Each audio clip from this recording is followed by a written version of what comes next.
রোজ বিহানে হবে বিচার, তার কি ছিল কত পাপ।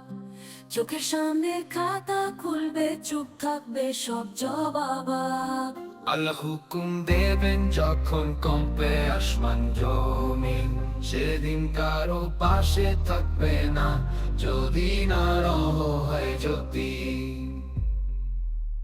হিসাব হবে স্বপ্নে না, হবে কাজের পালায়।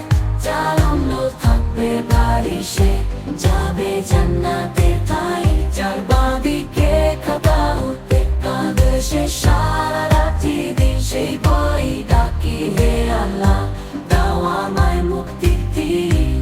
নবীজি তুমি সেদিন বলো, উম্মত আমার এই মানুষেই যাবে জান্নাতের ঠাই। যার বাদী